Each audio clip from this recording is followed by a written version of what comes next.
before, so I'm not going to touch that one again. Let's get our Instagram people in here. Go live. We about to run it up. Let's make sure. Who do we got in here? Kyle. Kyle's in the waiting room. Who else we got? I want to make sure I'm centered for my Instagram people. Boom. What up, Instagram? How we doing?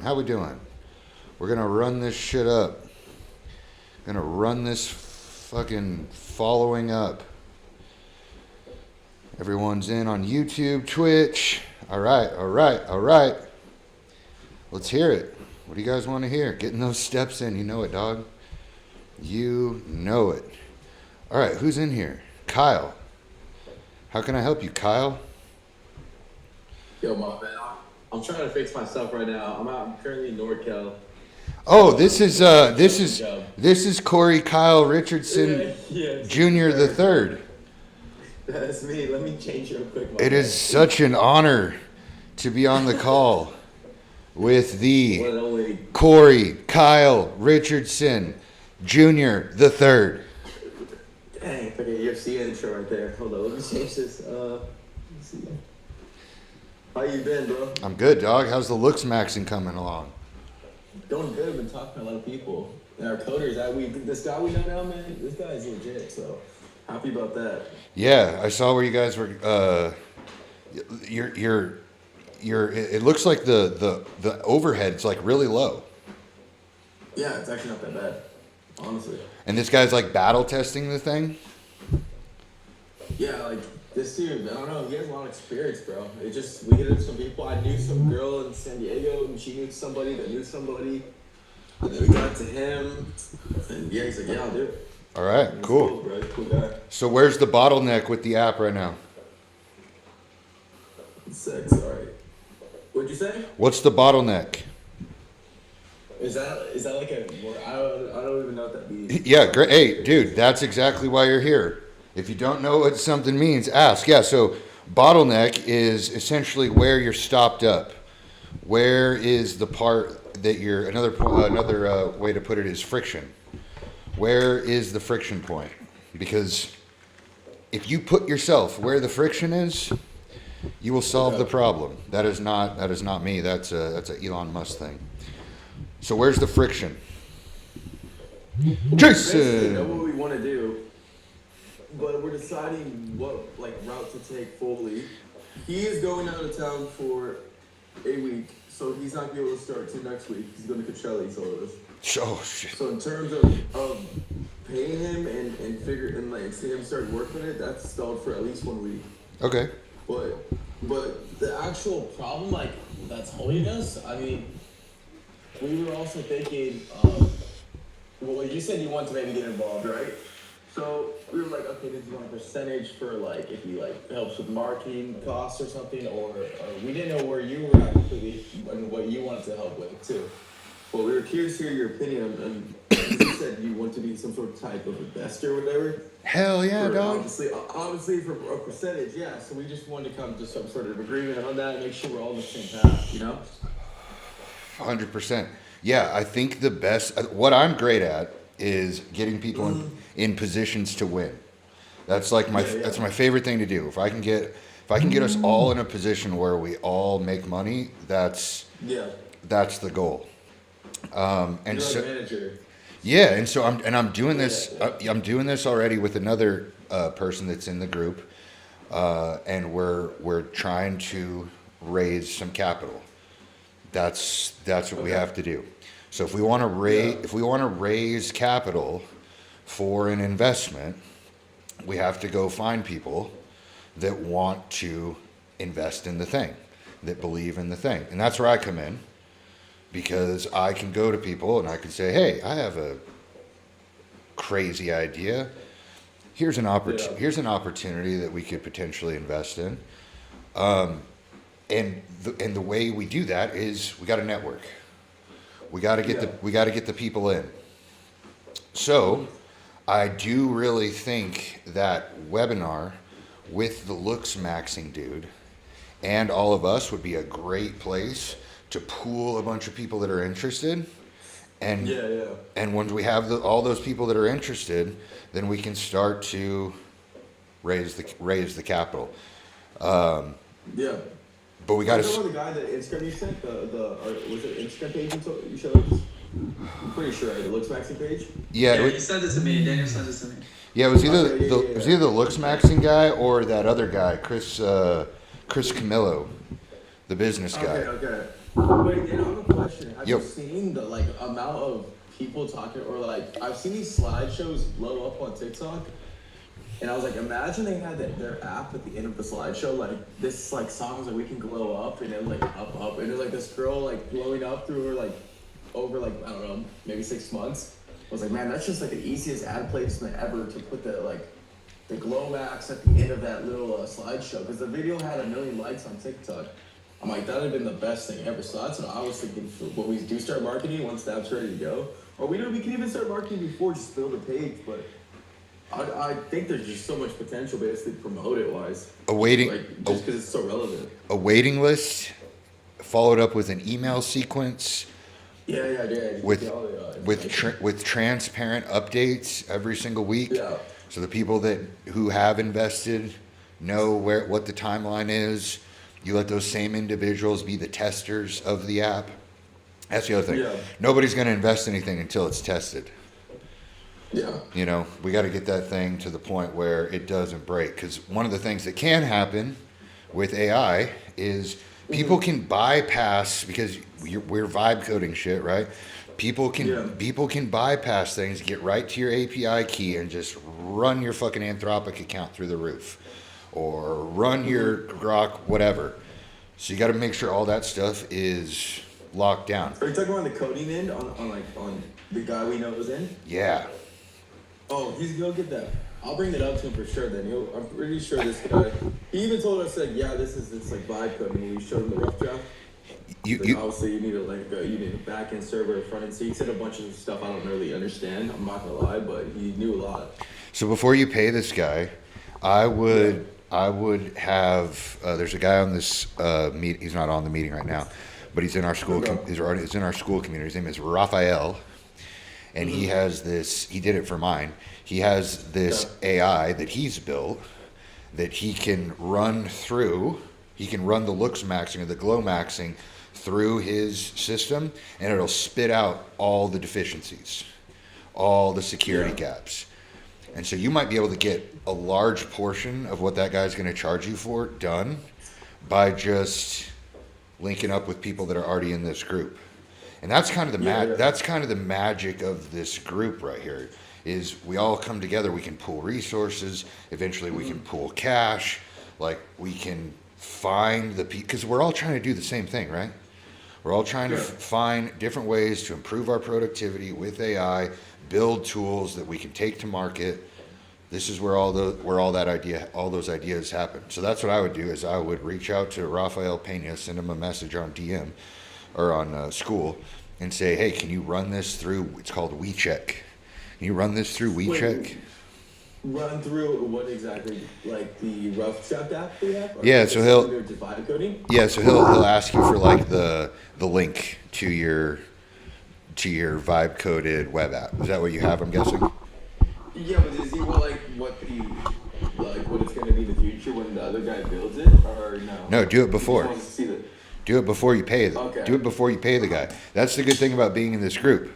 There's people in this group that can help you before you pay a person. Should we send him that email then that guy sent us of what's gonna be built in the app, so he has he kind of has knowledge of what's going on, or just send him the very very rough draft that we built vibe coding? Because we basically gave all the ideas to the guy that we're coding that we want done in the app.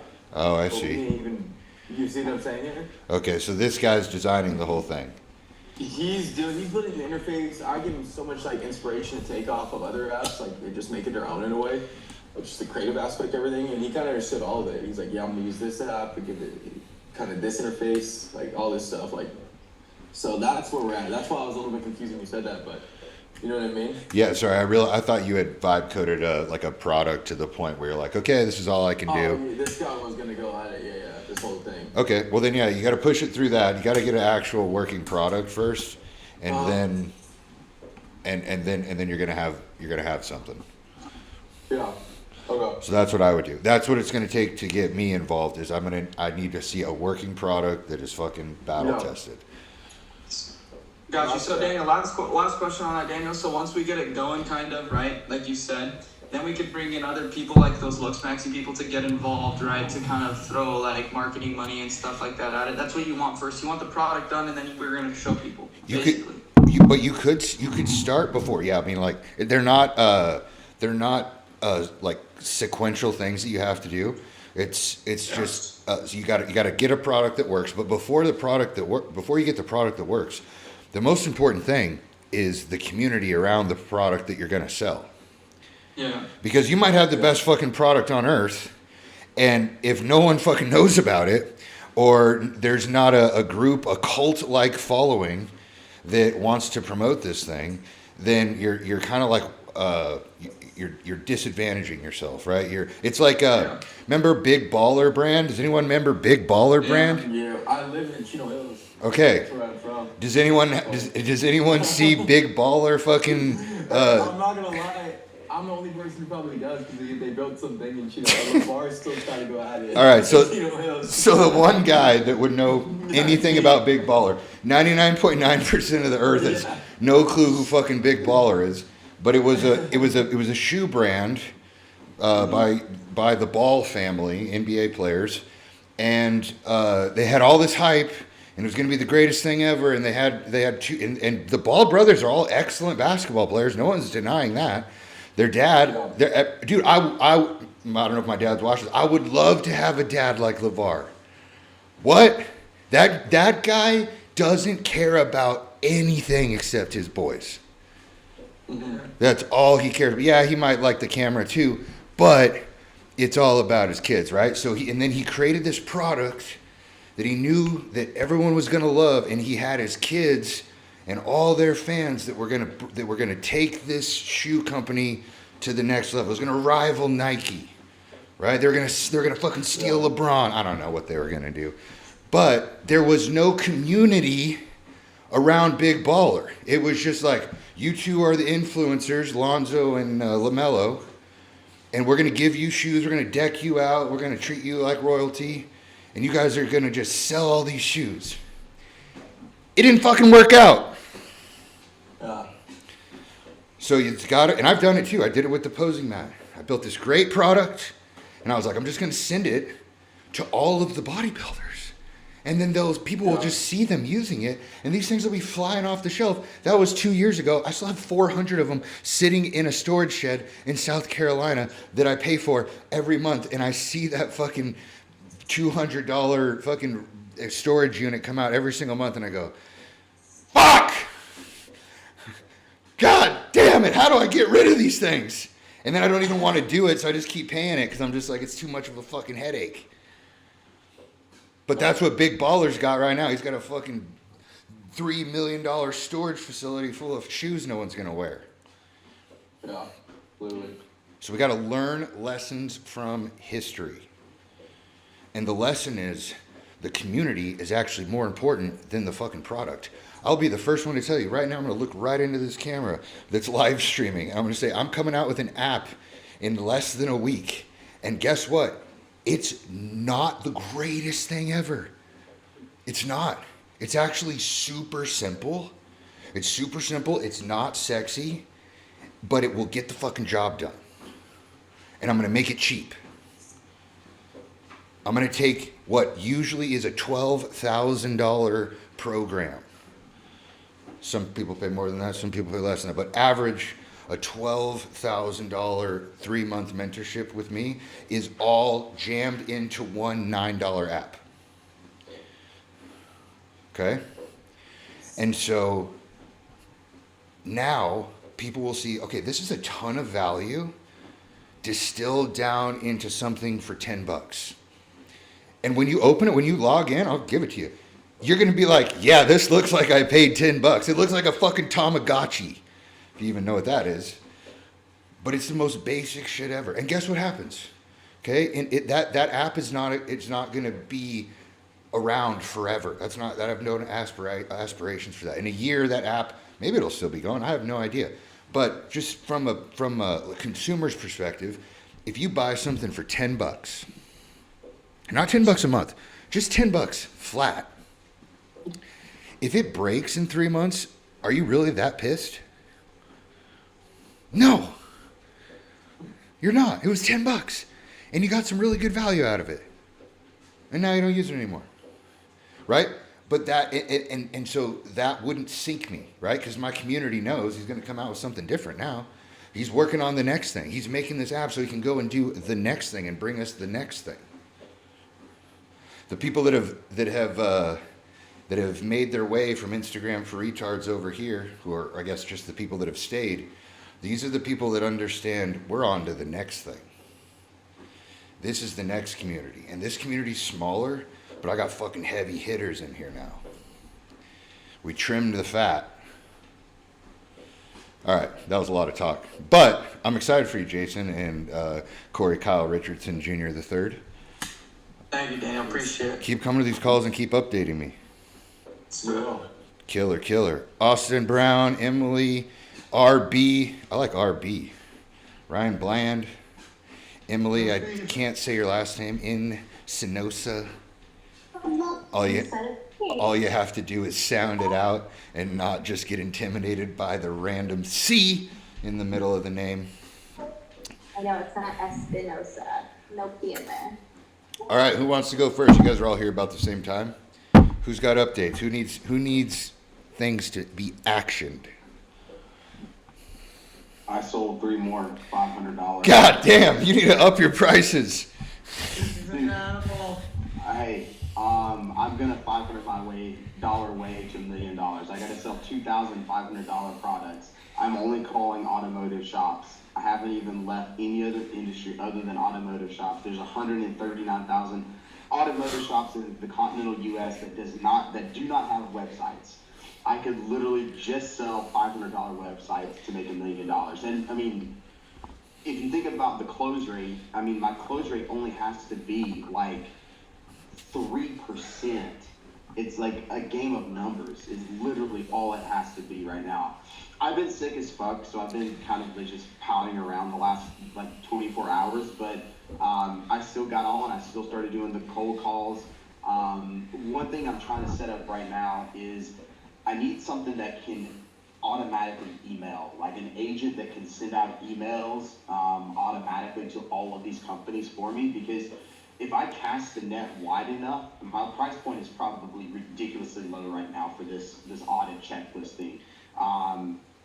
So I'm trying to figure out a way to set up an agent that can basically kind of manage this while I sleep, because I'm limited to about, dude, honestly, an hour a day making cold calls and then following through with the product and everything. But that puts my total at $5,500 on the per like $500 product. So pretty stoked about that. I mean, it's actually relatively easy. I mean, rejection is hard, but I've been told to fuck off a few times, and I just started trying different sales tactics. I've been looking up how to do sales and shit like that, and leading with some jokes and seeing how that works out.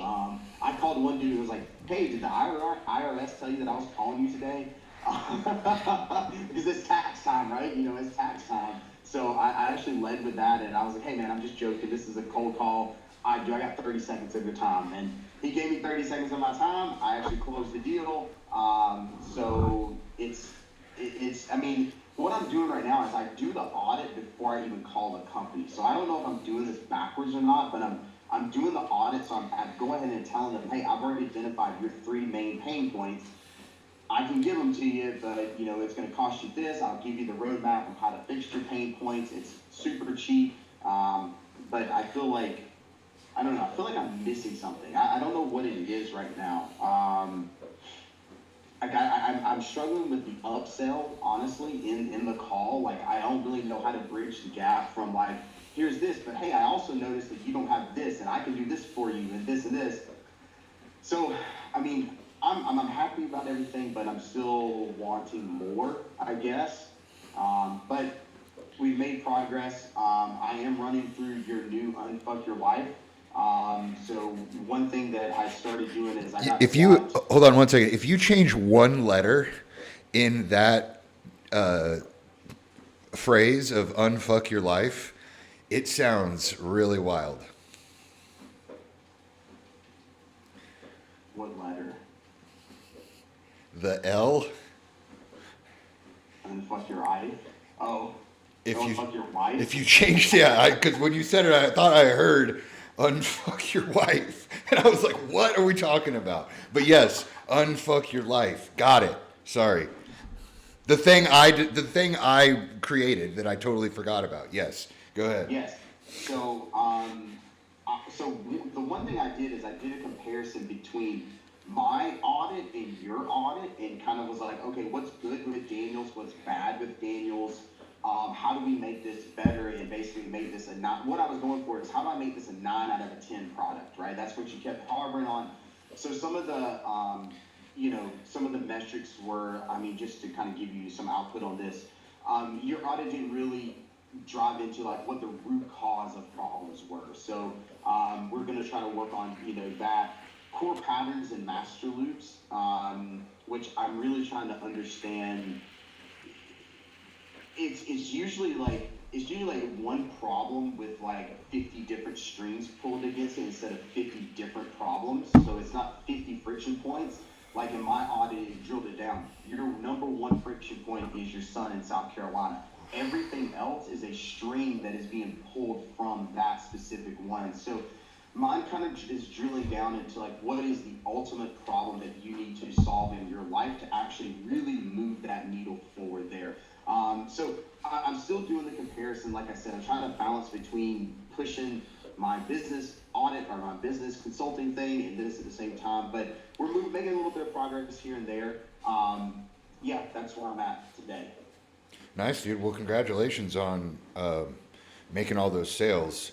I can't sell fucking anything, so great job. You should definitely feel like you're earning your stripes here. And now you have the evidence of what you can do, and yeah, you can have 1,000 people pay you $500, or you can have 100 people pay you $5,000, right? That gets you to the same goal or the same target number, and you only have an hour a day. Just ish. I mean, obviously I got an hour for this call. I'm trying to do the live audit stuff, and then at the same time trying to make basically cold calls. So I've got about 3 hours to play with. It's just how do I use that time right now? All right. So here's a question. What if you used the life audit to audit what you're doing right now and build you a 100-day plan that counts back from 100, and on the 100th day you're walking out of your job? I like that strategy. We also have some other strategies in the mix of how to be less at work. Yeah, so I think if you could like, I just said 100 days because it sounds sexy, but you have something. What I see is you have something that's very easy to do. You have low-hanging fruit. Anyone who knows how to use AI could call an auto body shop or any sort of blue-collar service-based business, and they could sell them a $500 business audit and a $1,000 website. Anybody could do that. And now you've proven that. And so now what you do is you go, this is similar to me being like posing people, right? I was a posing coach before I started doing any of this stuff. I would teach people how to do the poses for bodybuilding. All right. And I got to the point where I was like, okay, I can make $1,000 in a day. If I charge $100 a session, I do 10 sessions a day with people, which was doable. I had many 12, 14 client sessions in one single day, and I could make that money. But you're taxed at the end, right? But I had the idea, It worked. Now, the next step up from that is how do I teach people how to do the posing coaching so that they can have the 14 client sessions per day and not me. And I'll just teach them how to get there. And so what you're kind of building here is how to leave your corporate job in 100 days. You find something you can sell for $500, you prove it to yourself with a few clients, and then you start doing X, Y, and Z to get the fuck out of there. And you build this roadmap for guys that have been in corporate jobs for 15 years, and they go, wow, this guy quit his high-level corporate job in 100 days by making websites for auto body shops? What? Why not? Yeah, exactly. Why not? If you can make $100, you can go and teach someone else how to make $100 and pay, and they'll pay you for it. Just like you did with IG for retards, basically, right? Yeah, I kind of was just trying to figure out, like, what is the end game with all of this, right? It's like, okay, maybe I am building a stack of proof on how to do this, but, like, there's going to be, what's next? Like, what's after this, right? And I guess what you're thinking is that you teach other people how to sell this product or whatever. Maybe I'm missing it. Well, it's pretty apparent that you could, like, once you're making enough money doing what you're doing, you could pay somebody to do it for you. And then once they're making enough money, you could pay 2 people to do it for you while you're doing something else. Creating something else now that you're not doing just in that sympathetic, like, I got to call. No, you can get 2 other dudes to call, and you give them $20 an hour. And, something cool to make it sweet for them to be there. And, a couple of zins in the waiting area. They'll be fucking happy with, with a couple of Red Bulls in the fridge, and they'd be fucking cranking it out. On to the next. You flip. Yeah. I'm going to young kids that'll do some sales for me. I'm going to make a quote for myself. Somebody quote me on this, because it's going to be really fucking good, or at least it sounded really good in my head. Okay, your question was, I do this thing, and then what's next? Your question was, I do this business thing, and then what's next? And here's my response to that. It doesn't fucking matter what's next until you have success. So what's next is irrelevant until you have success. Because once you have the success, it opens up. The opportunities open up. But if you're sitting back trying to figure out what's the next step after the one you haven't fucking taken yet, it jams you up. But it's human nature. High performers think like that. We have that type of, all right, well, I want to be, right, you play chess. What do you do when you play chess? You're trying to be one step ahead of the other guy. That works in a vacuum with rules that everyone follows, but that's not real life. So you just got to take baby steps. It's the constant theme of this group of everything you want in life is downstream. Trying to figure out what's next after the thing, that's going upstream. Mm-hmm. But it's that security. We want to have the security of what's next. I go to college, and for the first 3 years, I'm not really worried about what's next. But senior year of college, I'm like, well, what's next?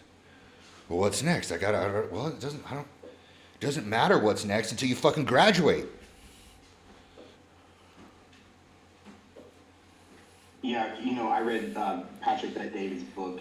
I think it's called The Next 15 Moves, and he was basically exactly what you're talking about. He was like, well, you got to be planning 15 moves ahead. Master chess players are looking at 15 moves ahead.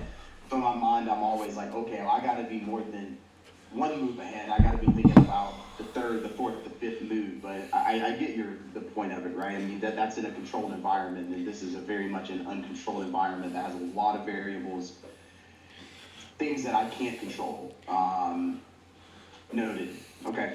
Maybe here's another way to think of it. Instead of what's next, maybe it's what gets me closest to my goal. which is my son in South Carolina. Maybe not what's next, but how does this get me close? Here's mine. I have this master plan that I'm going to be able to live in the same city as my daughter by the time she's 5. I got a year and a half. Actually, I think I have less. I think I have like 16 months. So I try to make decisions based off of that goal. And I backwards plan like, okay, well, what does that require? Well, it could require a lot. And so that's what I'm preparing for. It could look like me having to buy a home for my ex-wife and my daughter to live in, right? It's in the same city. Like there's gonna be a lot that I'm gonna have to invest into making that actually happen. So for me, why I made the transition from Instagram for retards to AI for retards is because I thought about that goal. Oh shit, I got 16 months. And I went, am I gonna get there by just teaching people how to make fucking videos on the internet? I mean, I'm doing all right, but there's gonna be a time where like I'm gonna have to like. It was the same feeling of, am I really just gonna tell people how to fucking dance around in their underwear all forever over Zoom? I was like, nah, man, I gotta upgrade. I gotta go to the next thing. So I get it, but have the success first, and then figure it out. And you're doing the math in your head, like you already know that this can work. So so good job, done. You can pause it. You could literally pause it, dude. You have the idea, you have the product. You could pause it as you exit from the job. I know you're on leave right now, which is fantastic. But maybe instead of building the business in this leave time, it's how to put process in place so that you can exit the current job and then surge into this thing. Just an idea. It probably goes against the nature of, I'm going to try to rack up as much cash and then I'll do it. But you already proven to yourself it worked.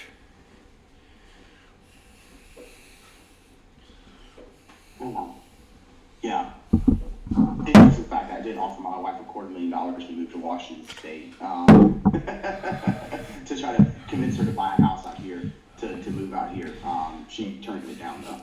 Yeah, I so think maybe you'll have better luck moving your wife to Vegas than I did moving mine to Washington. But I did lay $250 on the table and she turned it down. So I'm prepared to lay down the cash for the house, the car, the monthly stipend, the whatever. Yeah. It doesn't fucking matter, guys. It's digits on a screen. This shit's not even real anymore. Nothing is real. It's digits on a screen that are somehow valuable.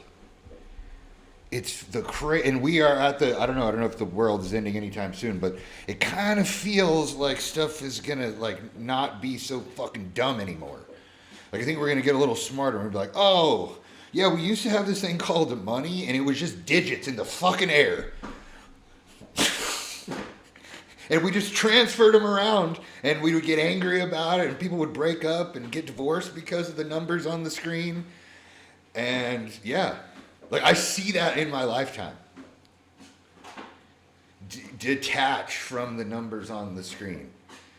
And then once you detach, it's like, yeah, okay, you how many numbers do you want on the screen to come live here? Oh, okay, there you go. Craziness. All right. Well, I thought that was a good little chat there. I hope you have some. You do have some things to think about there. But honestly, Austin, to wrap this one up, you're faced with 2 doors, and to bring a bit of God into this thing, it's like sometimes God will give you like 2 things that you can do, and you're like, oh, I don't know which one to do, and sometimes it's just like pick one. mm-hmm. Just pick one, because the doors just like end up going like whoop. Like if you're in the fork in the road, right, and you're like, oh, which way do I go? And then fucking 2 years down, you're like, it doesn't matter.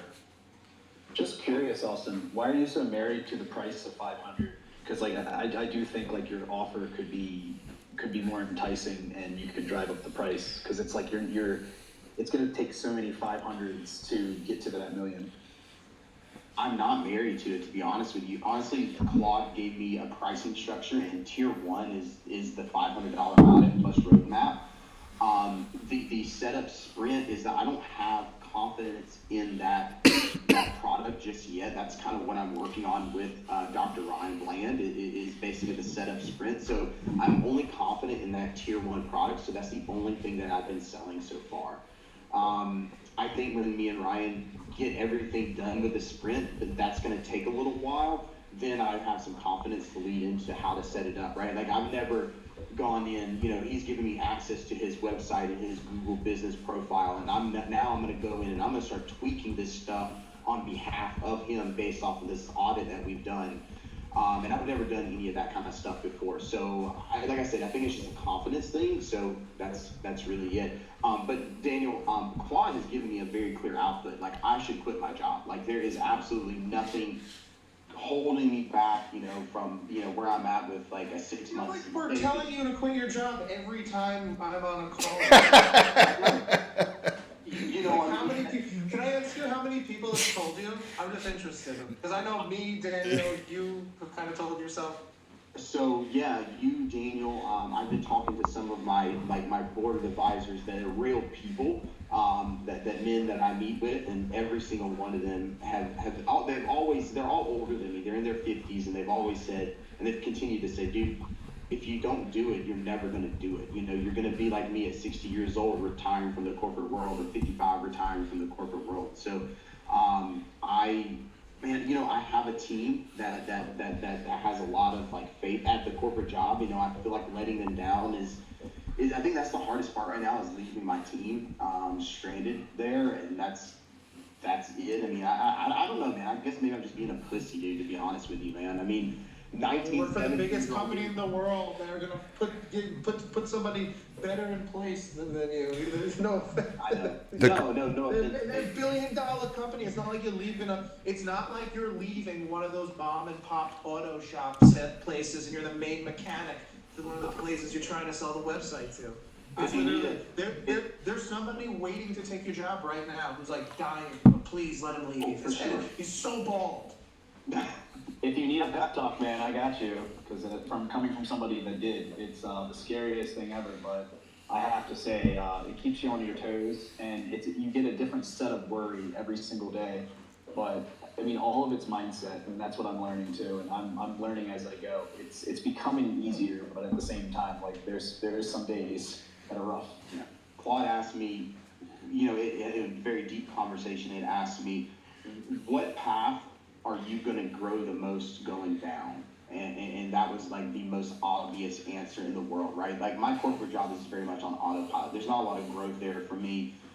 I don't get promoted until somebody above me moves out of the way, and I'm 4 levels below the CEO of Pfizer. So like my growth right now is pretty fucking limited at Pfizer. Maybe 5 levels below the CEO, Albert Borloff. So I'm limited there. I think the obvious decision is there. I think that me and Ryan are going to pursue some alternative things I think like Daniel, I'm pretty conservative with my risk. I've got a lot to lose. I've got a lot of kids. I've got a lot of real estate that I still have to pay for. I've got more than just a house here. I've got 5 other properties back in the East.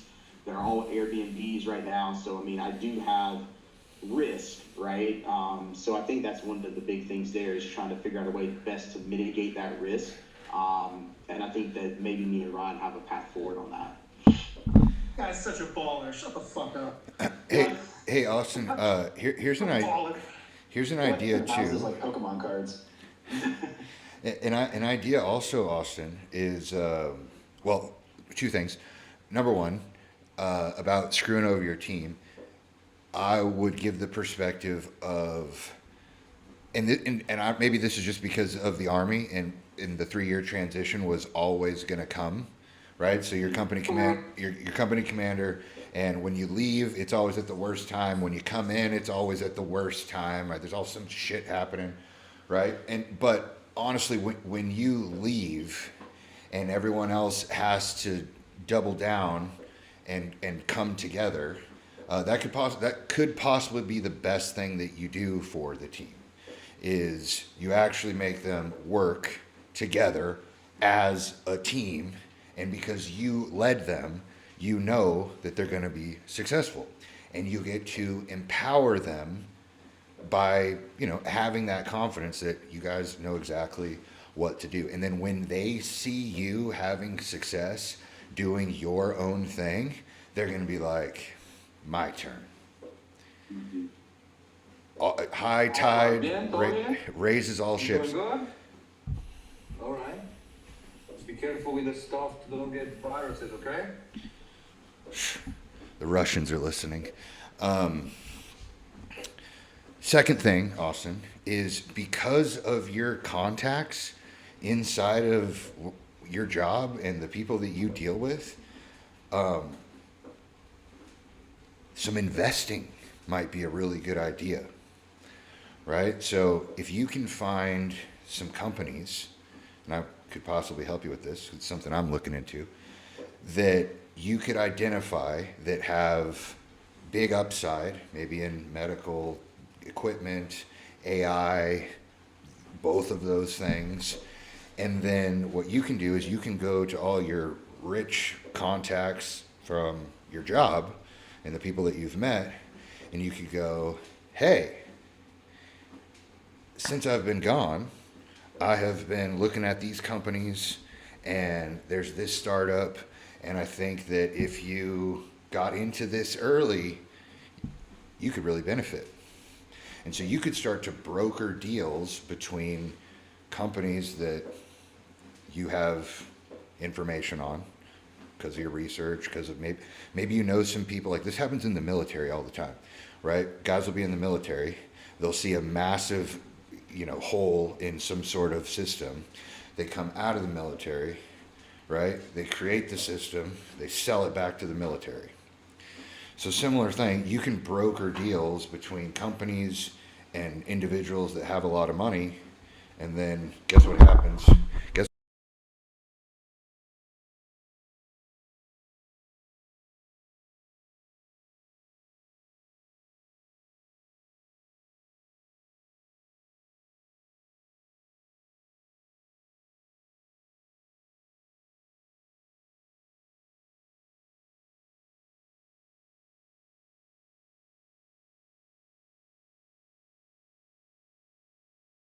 I can't. My bad. I muted myself. So medical equipment, medical research, AI, and real estate. Yeah. You're very familiar with all those areas, right? So if you can broker some deals, and we should talk more about this, but brokering deals is a great way to not spend your own money and still get paid. Yeah. I was using an AI platform, basically looking for real estate for people to invest in, and basically in South Carolina, North Carolina areas, just because like the Research Triangle. 10 years ago, if you know anything about the Raleigh-Durham Research Triangle, the only reason I know about it was I was stationed at Fort Bragg, and I could see the growth there. I was already in the medical field. I was a combat medic, so I was already in that arena and stuff like that. So I started buying real estate in Raleigh-Durham, North Carolina, and it started doing really well. So when I moved out to Seattle, I basically started finding people who were interested at my company that had money, because I know when the stock, when you got long-term incentive awards from the company, I was like, oh, hey, you just got $50,000. What are you doing with that money, man? They're like, I don't know. I was like, well, hey, man, I can hook you up with some real estate. I'm only going to take 10%. I'll let you do all that kind of stuff. So I did a few of those deals with the real estate world. Yeah, that's a good point. I mean, see, this is the problem. It's not a problem, it's a good problem. There's so many fucking opportunities. I don't know what the fucking path to go down, man. Like, I get into these situations to where, like, there's no opportunities, and then all of a sudden there are fucking opportunities everywhere. And then I'm at this, like, this stalemate, because I don't know what to fucking do, because there's so many fucking paths to take. I'm just like, it's like overload right now, kind of. Flip a coin. Yeah, right. Well, it's the God thing, just so you know. The answer is the God thing. Unfortunately, you can do all the research you want and weigh all of the options and get everyone's input.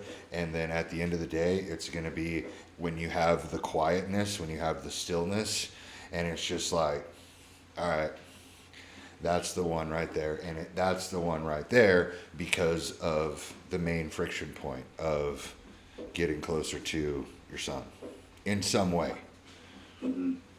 So it'll come. The thing that you have is options.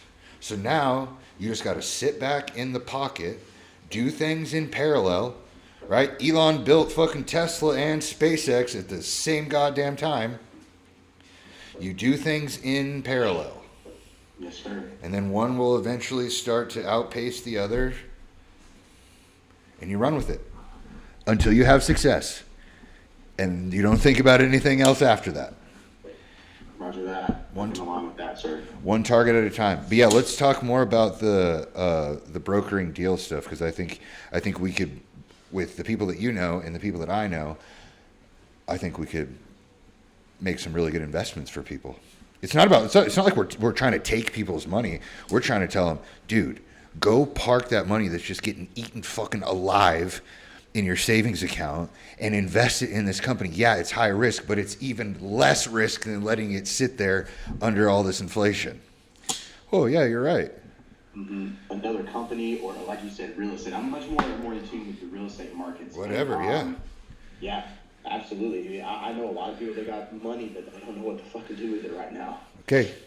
When Pfizer bought our company, so I know a ton of people that bought, that got massive payouts from that. But anyway, I'll digress and let the rest of the team go. That's awesome. Let's do it. Okay. I got to pee, but then let's hit Ryan Bland. 2-minute break. Patrick, where are you out of, man? Maryland, it's awful. Don't come here.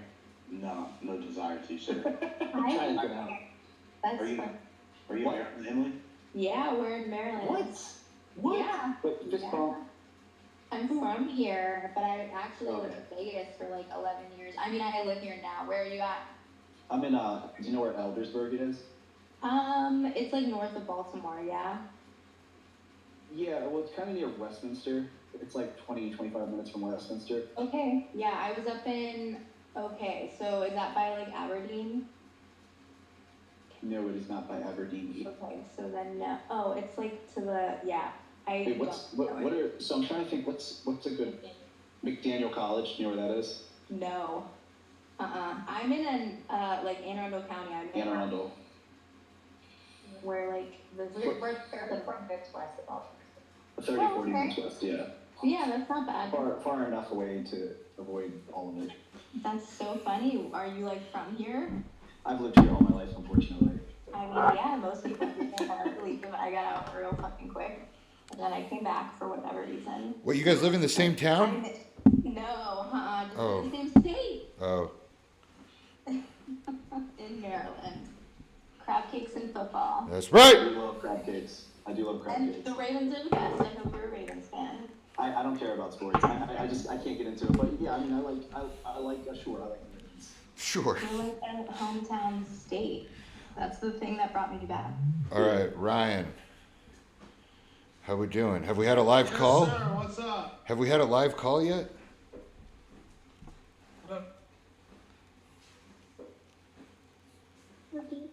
Oh, I don't know if we've had a lot. Oh, for my membership? Yeah. No, I scheduled it with this one guy and he didn't show up. And I have another dude on Thursday. And I have a guy in May. This guy, Dr. Maladinoff, who does like really big concussion work, which is going to be a pretty good one. CTE? And he seems like he wants to do like regular stuff. Because we're both in like the ICAK, the International College of Applied Kinesiology, and I posted to like all 200 members, and him and one other guy were the only people that were like, yeah, like we'll talk about this. It was crazy that so few people in such a special niche like are not like, and I gave that whole pitch like, yo, I'll ask you these questions, I'll clip it up, and you can do whatever you want with it, like. So I do have one guy I got two guys, and both of them seem they want to do it regularly. I have another guy who just opened up his practice in Orange County, California, and he's a really cool guy. And I have two other guys here who are working out the time in Bellevue. So I planted the seed. I have another guy who just did a course, and we're gonna do it after his course in the summer. So there's like a lot of shit cooking. I threw up the podcast course classroom. I must have gotten maybe like 8 new patients from like just like the buzz. Yeah, you're right, you know? So we're just like full steam ahead. I've been a little busy because I spent a lot of time preparing for Austin's call. I'm talking to Austin on Friday. But I still have a bunch of shit to do in terms of like shooting content and stuff. But I'm like starting to see the bigger picture a little bit. Dude, And awesome. I have a really good idea. Tell me if it's a good idea, bad idea. Shoot me down, shoot me up, push me up. So I was thinking, and with AI and everything, I have an extra room in my office. Nothing is in there except a decompression table and a tanning bed. Now the tanning bed is gone because nobody, and it's a vitamin D tanning bed. I thought it would hit bad, and like no one fucking uses it in Washington. It's like, why would? Yeah, I don't know. They don't want to get naked or something. I don't know, or just I don't know. I have a tanning. I have a tanning membership for the winter for that exact reason. My mood. Yeah, we've tried it for 7 years. Nobody fucking cares. So I'm getting rid of the fucking thing. And I was thinking like, oh, let me get rid of the decompression table. And I was talking to AI, and I go, well, over the past 7 years, for not having somebody in that room for $1,000 a month, which is like fucking cheap for the room, I could get more. I fucking let $84,000 go. Because during the pandemic, I had a doctor in there paying, and they left, and I was like, fuck it, you know. And I just never thought about it. And in there is just like a chest freezer full of steak and like 30 pairs of Jordans and these 2 things. So I'm like, well, AI, how can I fucking use this space? Like, what the fuck can I do? And I showed it in my office, and Molly also said like, there's a couple of ways I want to find a way to just have somebody working, setting the people up on decompression. So if I can get maybe 20 people to get to my office to do just decompression from like osteopaths or like PTs or, you know, other practitioners who don't have this, and they're just coming and $100 a pop to do like lay down, get a little fucking, you know, I'll like have an assistant, and she'll do like a little vibra on the back, lay him down, strap him in. I gotta push the button. You know what I mean? Dr. Blake, you push the button. Click. And now we're talking $8,000 extra in revenue for just like space. And I have enough room in my office to do that twice. So it could be, I don't think I want to do it twice, but just like the one piece would be fun to see if I could figure out with AI how to like, make that happen.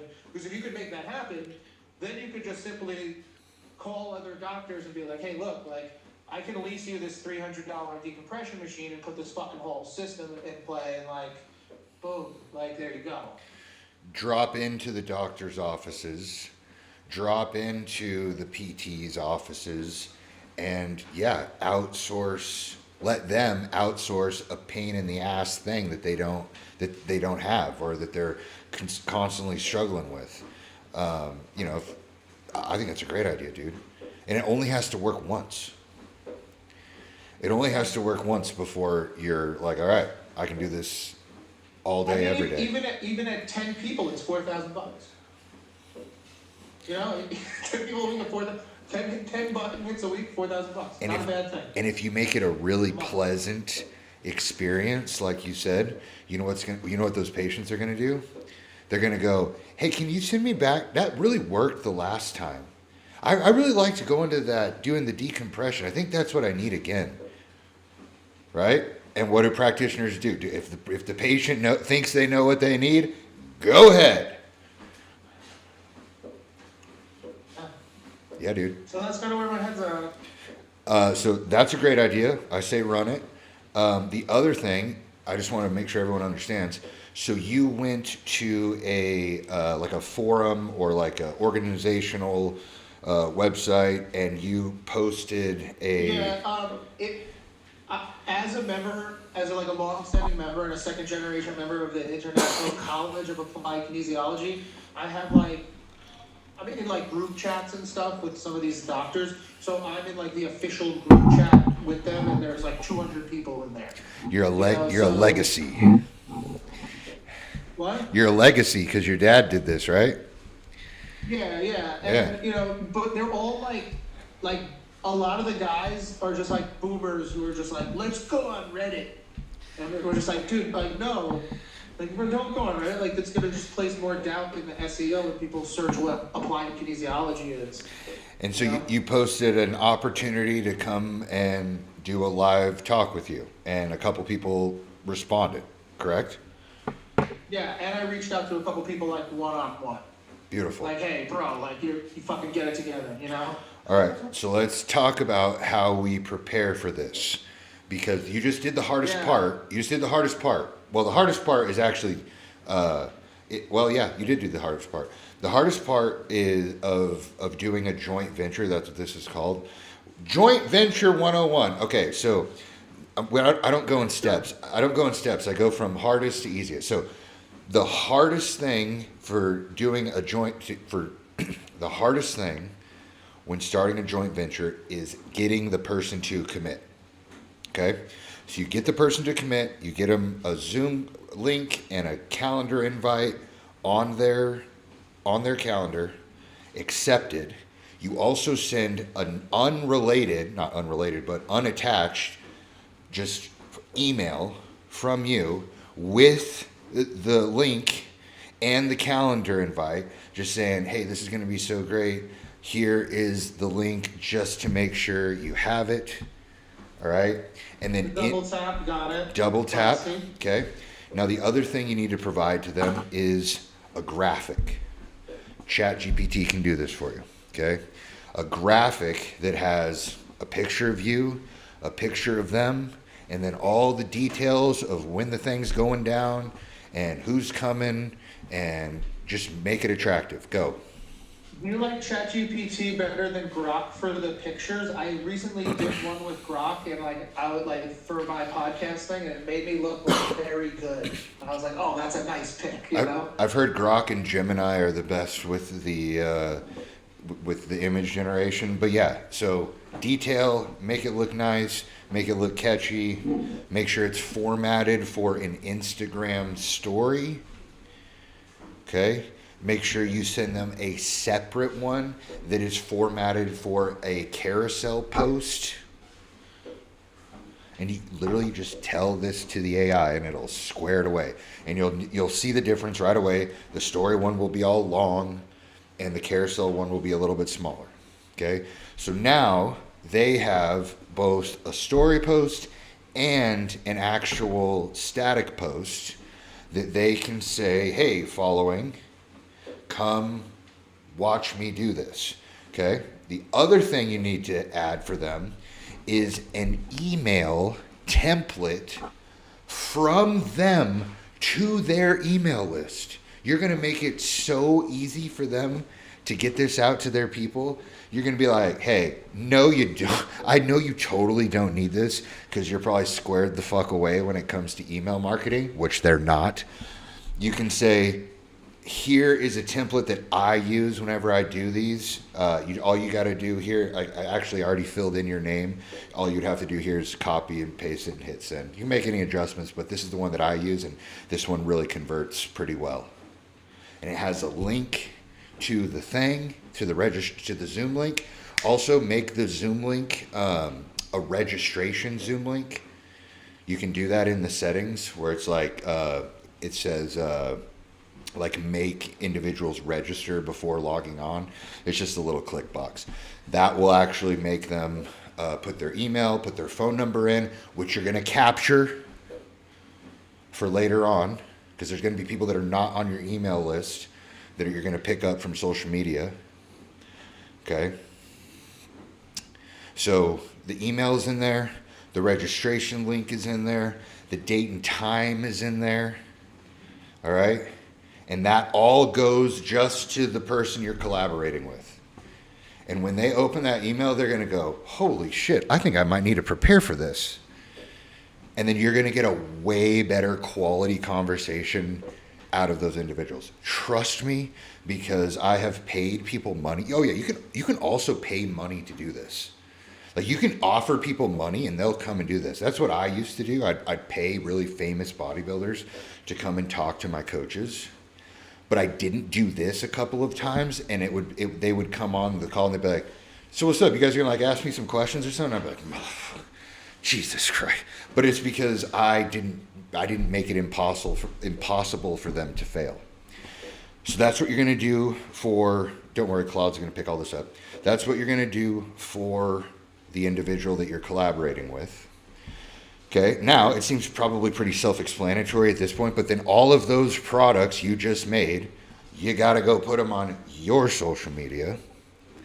You got to go put it back. You got to go put it in that chat where you got the guys from. You want to send it to all the people that you messaged that didn't message you back and be like, hey, I know we couldn't connect on this one, but if you're interested, and they have that sexy graphic right there, they're going to be like, oh yeah, dude, next time let's do it. Boom. Oh, I like it. Didn't kill him with kindness. Like, dude, like this was sick. Like, you guys don't like basketball. You like basketball. You know what I mean? It's like we're a basketball team. Why aren't we watching basketball? Here's another one too. It's almost, this one feels almost like unethical and illegal. But if you really want to get money out of somebody, this is ridiculous. Tell me more. You go to them and you go, hey, do you know anyone that would be interested in investing in this? Not you, but like, do you know anyone? Like, all right. And they'll be like, well, what is it? And then you give them this dream, and then they start thinking about it. And then they go, you know what? Like, maybe I might want to invest in something like that. You're like, really? You want to? So that's what I'm saying is go to them and be like, hey, I do this podcast and I'm trying to find some people that would be interested in doing it. Do you know anyone? And they'd be like, well, I could do it. And they'd be like, oh. People love that. It's a softball. Asking. So there's a term. Ralph told me the other day. If you want money out of someone, ask them for advice. If you want advice from someone, ask them for money. Run that through your head a couple times. It'll probably fuck you up. If you want money. It hit hard. I wrote it down, so it hit hard first immediately. Yeah. If you want money from someone, ask for advice. If you want advice from someone, ask for money. Because nobody gives you what you ask for, except me. I'm direct. I go direct most of the time. Yeah. Okay. So then there's some other things we got to talk about. So that's distribution on social media and other communities that you're involved in. More networking involved there. All the networking is going to be the thing that makes this successful. You can just brute force something to be successful if you have enough people that want to do it with you. That's what a cult is. So the other thing, email sequence. Okay, so whatever the date is, you need to. So if it's May 1st, on May 1st, you are going to send out 3 emails. Today is the day, 1 hour out, and starting now. It honestly doesn't even matter what's in the email body. You're going for the subject. Because if you get 3 emails in one day from the same email address, you're not opening up all of them. This is by design. This is a Hormoziism, okay? And then the day before the podcast, you send out 2 emails. And then it's pretty easy after that. Then it's 1 a day, every day, until the first email that you send. 3-2-1 method. 3 on the day, 2 the day before, 1 email a day leading all the way up. And in the email is just your regular value post that you're going to put on Instagram. That's the email. I'm not saying you like snapshot the fucking Instagram post and you put it on the email. But whatever you post on Instagram that day, which we still need to talk about because I have a CTE idea for you. Whatever you post on Instagram that day, turn it into an email. And then say, oh yeah, by the way, I'm having a live podcast with Dr. So-and-so on this date. Here's the link to register. So that's what makes email marketing super easy is if you just, whatever you put on Instagram that day, just turn it into an, and if you're like, oh, it was just like me and my dogs. Perfect. Perfect. People get firebombed with fucking buy this email, buy this product emails all fucking day long. And you're going to be one of them that does it. But every once in a while, it could be cool to get an email of Dr. Bland and his fucking dogs. It would break it up. So that makes email A lot like cooler if they saw me on the couch smoking weed, though, right? there you go. Right on. Say it's medicinal. I'm over here medicating. Yeah, taking care of my body. So yeah, and troll, dude. Fucking troll him. Okay. Got it. Wait. Okay. Yep. Last thing. If you're gonna do a podcast with a concussion dude, there is, I don't know why, but it is very, very viral right now, where you pretend that you have CTE and you explain things. So to be like, and I can send you Jack. Oh, yeah, I've seen this. Yeah, Jack Van Dam has gone viral a bunch of times with it. I can send you his profile, but it's like, if you were you try to explain like a medical thing, but you're the doctor and you have CTE. So it's like, you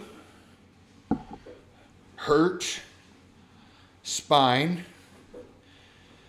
me needle fix, right? So it's like, and I don't know, I don't get it either, dude. I literally don't get it either, but it gets tons of views and it'll get a ton of engagement. And in the caption, you go, I'm having a podcast with so-and-so. We're going to be talking about CTE and concussions and blah, blah, blah, blah, blah, blah.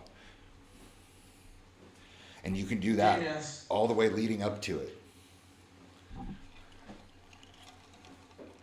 Okay, and then so once that works, The guy apparently, he knows like this guy. I'm so bad with sports. Fuck, dude. I just don't know about weightlifting. He's fucking like tiled into the Toronto Blue Jays or some shit. okay, Yeah, so he does this podcast like with 150,000 people every week. So hopefully we'll like dial in. This guy seemed like fired up. He's 73 too. Been practicing for a long time. I thought he was like my age. He was like sounded crazy on the phone, you know. if you really want to doll it up, and you want to maybe get him to mention it on that other podcast that he does, maybe think about like giving away a prize of some sort or raffle off some sort of high value thing that they'd be like, hey, you guys might want to come and listen to this thing because there's going to be a X given away to the first 100 people or something like that. 100 people should do. I was thinking about like a red like that community like a red light therapy panel with like people like cum their pants for that. Yeah, something where like I get a bunch of weed companies to send me stuff like this. This is like a $300. It's a focus, yeah. Yeah, it's like a $300 thing, and so It's like some butt apparatus. yeah, it is kind of butt apparatusy. But anyways, like people will do crazy stuff for one of these. Do you not have water in that? Are you okay? Yeah, I just hit it dry. Dry guy, huh? It's like smoke. It's like smoking those Marbeezy Reds. Oh jeez. Yeah, I just rip it dry. I drink my coffee black and rip my dabs dry. I like my women in another house. All right, so that is the build up. That's the promo. That's the fucking marketing campaign, whatever you want to call it. That's how you get people to get to your fucking thing.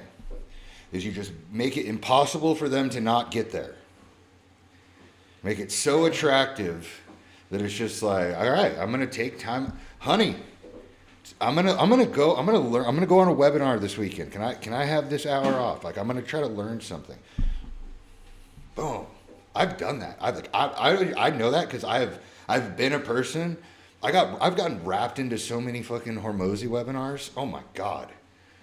He fucking gets me every time, man. Because he's good at it. Okay, so, but that's the build-up. And then once it happens, this is where we clip, we record it. I want to show you how, because you don't want to use your Zoom camera.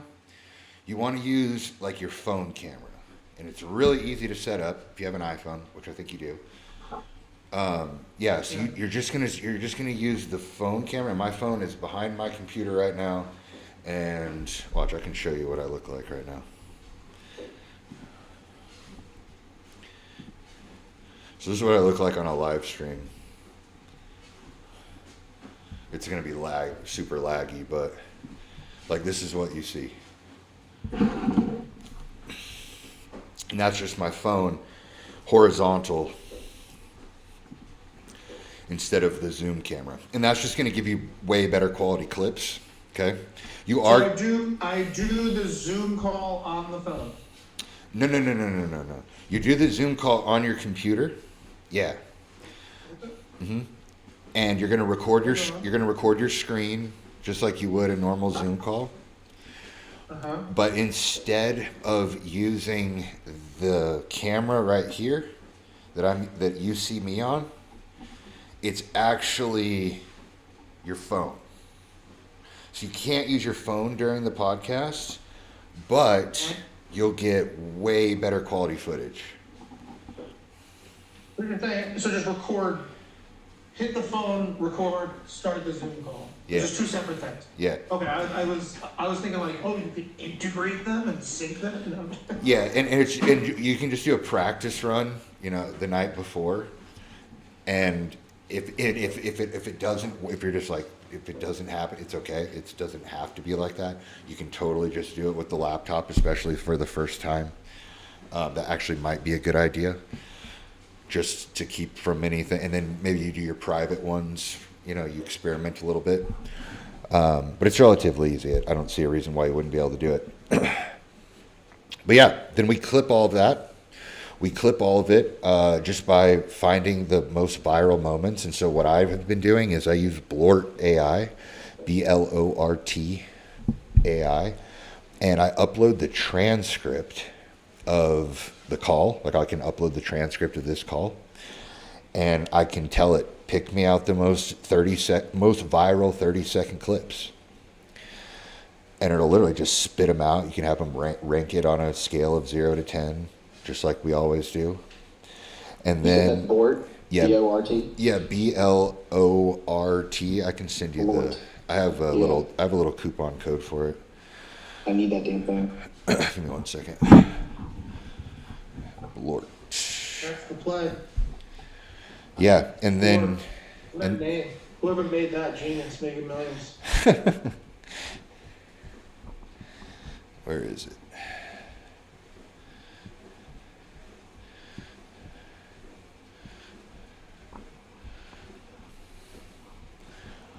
There's my sign up.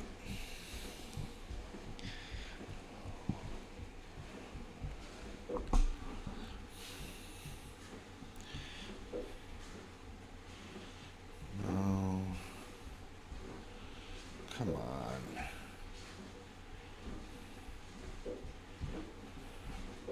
Hold on. It's not in the place where I thought it was.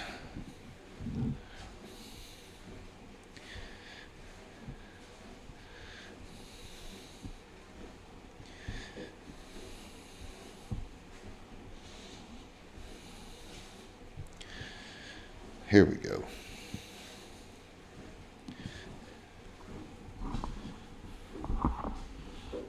Come on. There we go. Copy. Sorry that took forever. Bam. So yeah, you can sign up for that. It's relatively cheap. I use it all the time for content. Yeah, it'll spit out. I mean, you could use it Claude too. Honestly, it uses Claude. Like that app uses Claude. It's just trained to be content specific.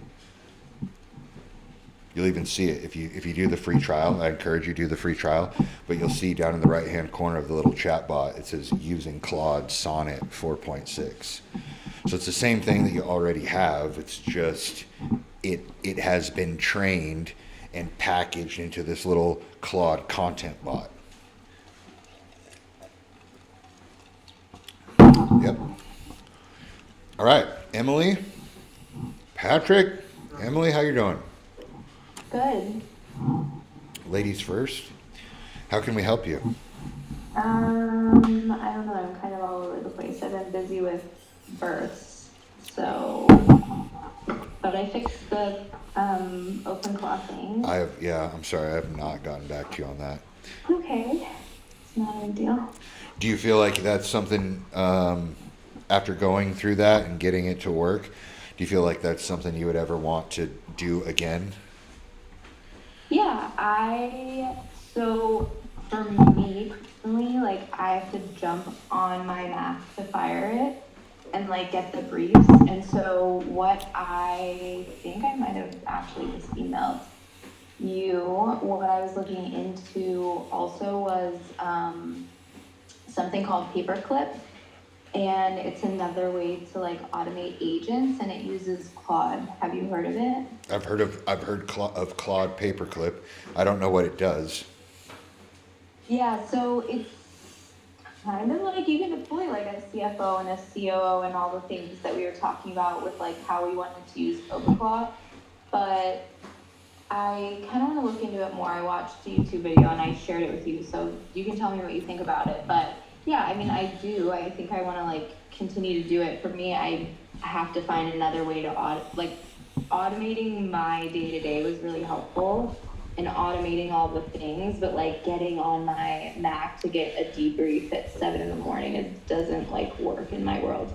So I need it to be like on my phone. Yeah, that would be a big rate limiting factor for people if they have to go and, like, honestly, sometimes I forget that I can send emails from my phone.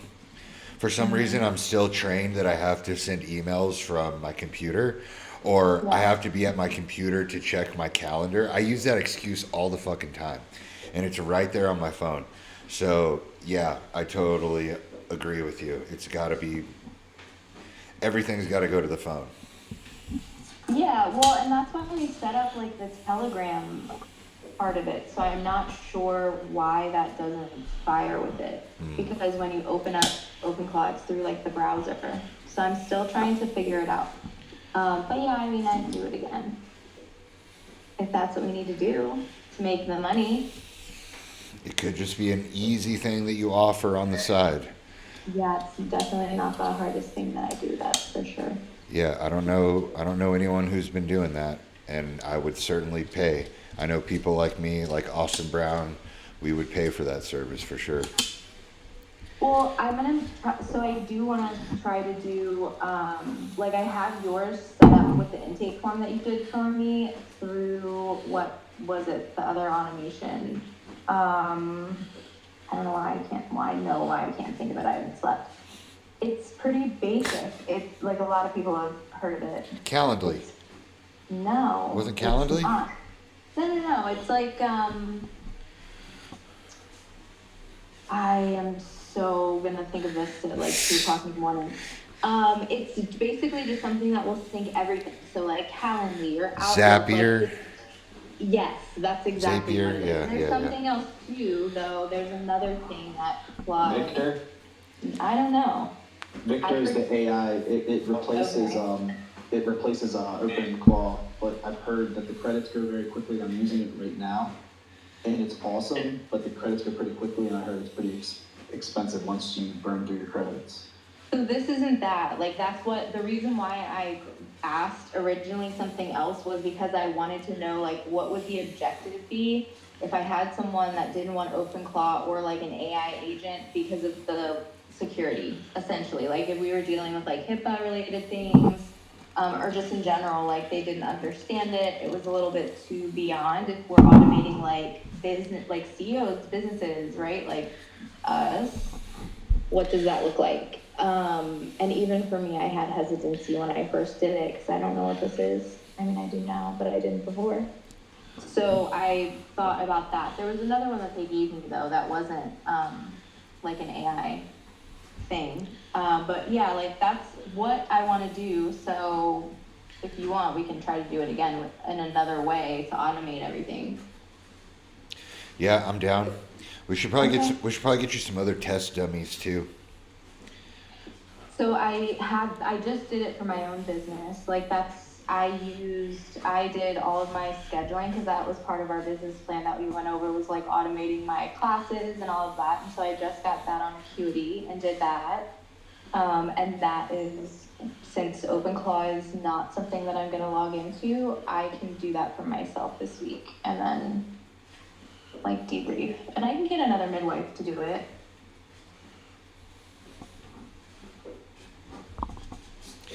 How's social media?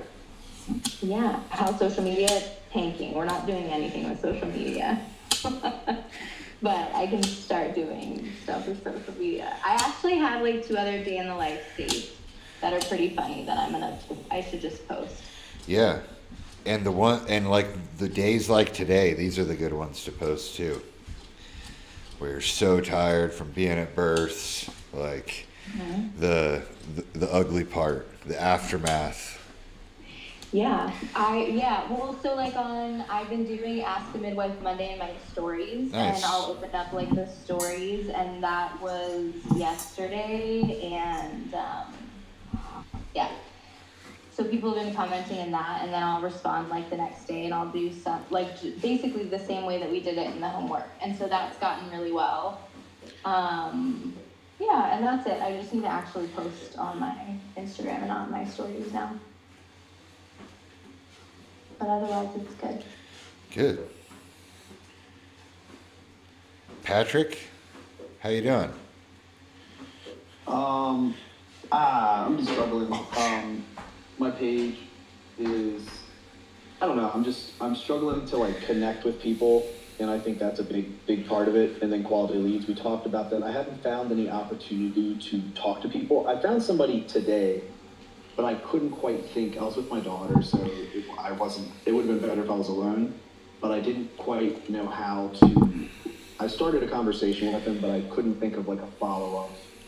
He wasn't like overly out of shape, but he definitely was somebody that I would want to talk to. He had a Mercedes, he had a nice watch. I didn't quite see what watch it was, but it was like tag or higher, definitely a decent watch. And he was somebody I would have wanted to start a conversation with. I just need to get the cojones and actually have that conversation. Well, the conversation only needs to be about the watch. Yeah, I could have opened it. I said, I was like, oh, I like your shirt. Where'd you get that? You know? And I couldn't quite see his watch, and I didn't want to be like weird about like the watch thing. So I found the shirt like a better opener. And it just kind of ended after that. I didn't really carry it any further, but that was on me. Where do you train? Where do you work out? I don't think it didn't look like he worked out. Perfect. Because here's a good one.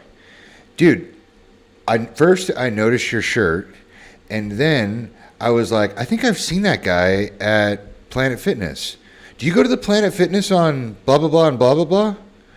Oh, no, man, I don't have a gym membership. For real? That wasn't you? Right? Like that is an easy lead into talking about fitness or whatever, or where do you train? I could say, he probably would have gone to Merit. So I could have, that is a good opener that I should have led with. All right, you're married, right? Yeah. All right. So when you met your wife, I don't know where you met her, but let's make a little scene here. All right, let's say you met her at a bar. Did you meet her at a bar? I met her on Bumble. Okay. All right. So let's say you're going to go on this date, right? Or whatever. You're out alone and you see this chick at the bar. okay? And you want to get her number, right? You want to talk to her. You Yeah. think she's pretty. All right, so what do? I'd be like, hey, what are you doing here? What's your favorite drink? Yeah, that's pretty creepy, but on the right track, right? Maybe No, why is that creepy? maybe Why is that creepy? That would work. maybe yeah, right? Like something that is you want to first disarm her, right? And you disarm with a compliment, a joke, whatever, right? Something to disarm. Am I doing all right Yeah. so far, Emily? Yeah. So you approach, eye contact, a disarming something that is, oh, I love this song. Do you know this band? Oh yeah, I saw you singing along to it. It's my favorite song. Oh, no way. Did you go to the concert back in blah, blah, blah? No, I missed it. But my friend brought me a t-shirt, right? And then it's just like, you mind if I sit down? Yeah, sure, sit down. What are you drinking? Right? You don't just like go like right up to her and you're just like, yo, me, you, man, woman, let's do the thing. That don't work, right? But for some reason, sometimes we think sales is like that, where it's just like, dude, you're fat. You should hire me. And it's like, whoa, nah, dog, that ain't how that works. Like, that might end up being the result. Yeah. But you can't just, like, think you're going to get laid within the first 5 minutes. So you warm them up, right? You got to warm them up. And, then it's just like maybe after, you disarm them, you have something in common. Then it's like a joke and you, like, tap her on the knee. Right? And it just continues to progress and progress until you get to the thing that you're after. So that's it, dude. Just treat all your clients like dudes you're like dudes, like chicks you're trying to bang. Boom. Treat all your treat all your leads like chicks you're trying to bang. It makes me think I'm a bit too forward because sometimes I'm always trying to rush into the call. And today I kind of lost somebody because, I was like, hey, I help my clients, lose weight and, gain muscle at the same time. And, I'd love to help you out. Is that something you're interested in? And then they're like, yeah, I'm interested in hearing about that. So I'll be like, all right, let's set up a one-on-one consultation. I'm going to drop my Calendly link and we're going to, set up a call. And then I lost them. And I'm like, fuck. It happens. And it's a numbers game too. There's a numbers game, but there's also just a simple human psychology thing that if you just understand, you can do some pretty unethical things. But you can also help people while doing it as well. It's called the dream versus the nightmare. Okay? So you find the dream, which is the end result. You press on that button. But then the nightmare is the thing that you double down on, right? So what happens if you stay the same? What happens if you continue on the path that you're on right now, right? I asked that question right before that. I said, hey, what happens if you, if you continue, like something like that. And he said, well, I didn't lead with the nightmare. I leaned into the dream, not the nightmare. So maybe that's where I went on. Yeah. What's your favorite thing to do, Patrick? Favorite hobby? Favorite hobby? Play with Warhammer. Warhammer. I have no idea what that is, but it sounds fucking awesome. Okay, so if I came to your house tonight at 2 a.m.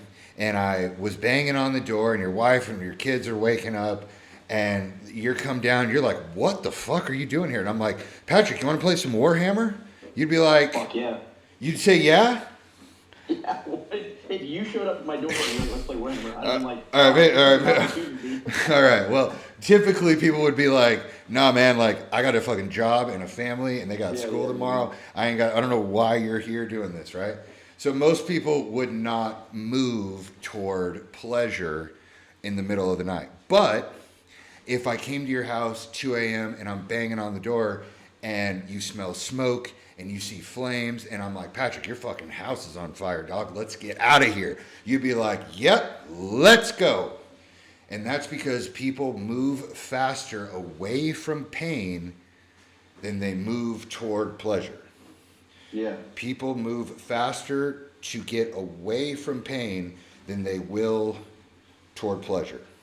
Which just simply means is find the nightmare, double down on the nightmare, and then you just simply position yourself as the solution to get them out of the nightmare.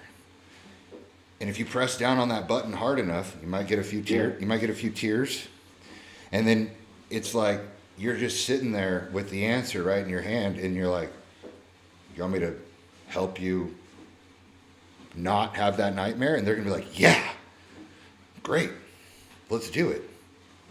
So it sounds like I might be rushing the call a little bit too much. I need to maybe build some more rapport and, you know, push the pain points more before I'm like, hey, let's get on a call. Yep. Yeah. Yep. How can I use AI to help me with this? Rehearse. Tell AI to be a 45-year-old husband of two with a Mercedes and a watch, and have it run you through a simulation. Have it drill you. Have it use Hormozy sales techniques, and literally have it test you. I've done this before. I mean, I guess I haven't done it. I've watched people do sales calls on AI.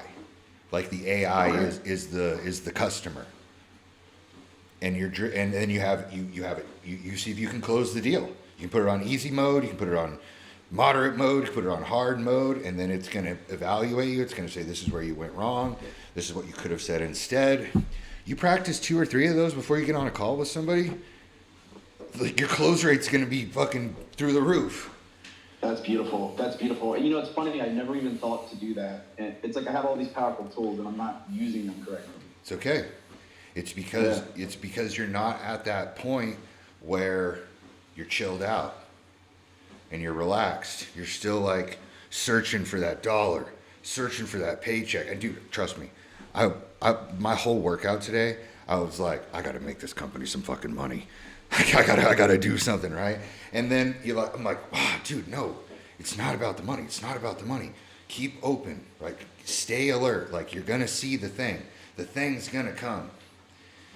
But when I get super tunnel visioned on making the money, yeah, I lose sight of things that are just like so like, yeah, dude, like why don't you just have this fucking supercomputer play, make you rehearse, make you the best salesman. And like, give me a 1-hour sales class. Yeah. Boom, done. The other question that I wanted to ask you is, how should I utilize my content? Your life. That's the easiest one, dude. Because that's where people relate. So if your ideal client is looks just like you did, probably whenever you were overweight. Yeah. Job, family, some hobbies on the side, and ambition to change.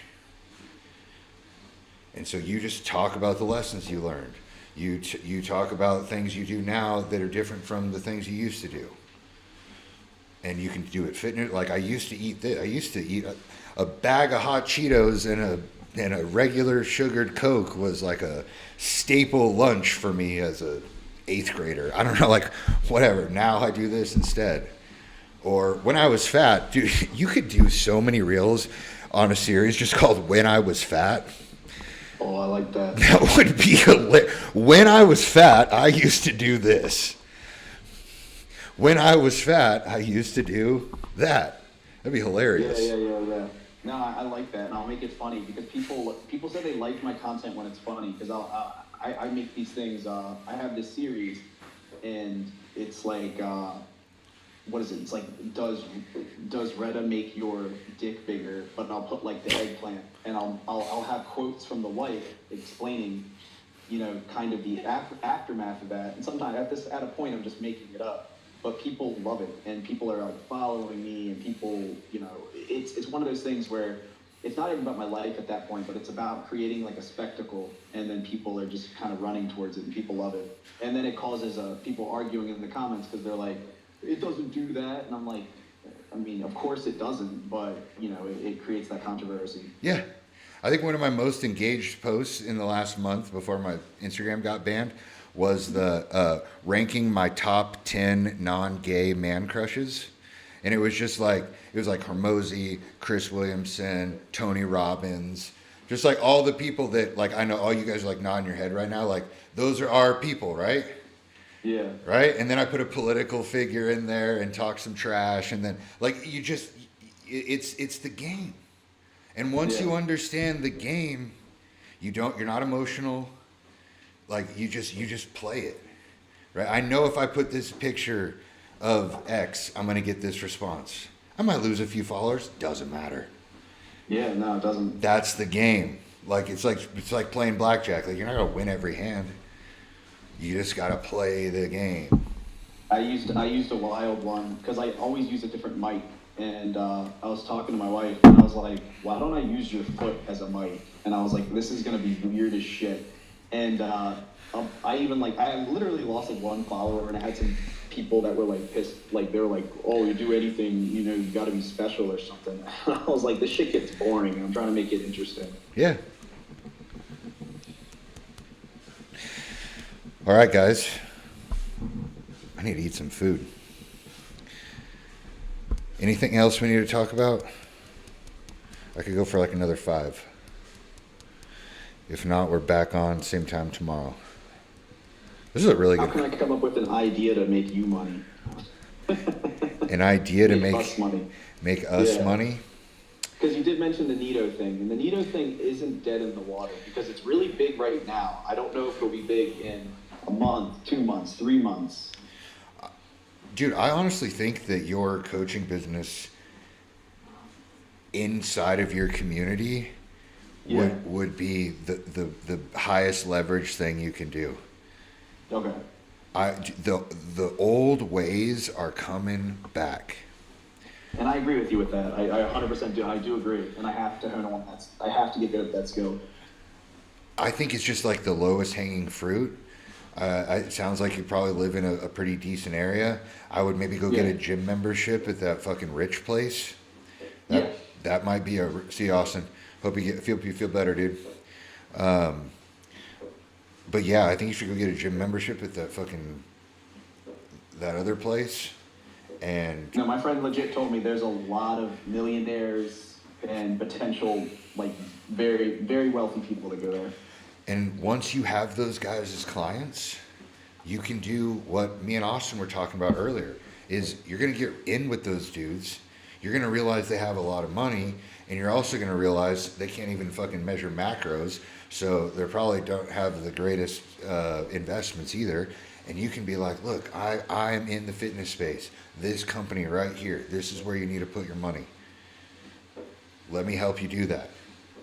Right? You give them not like it's another thing like military, right? I have all these contacts in the military, so I can go to people that have no military, that have money, that don't know anything about defense, and I can go, hey, just so you know, there's a war going on right now, and all of these companies are about to get a bunch of fucking money, and it might be a good idea for you to park that money over there. Well, how do I do that? Don't worry, I know where to go.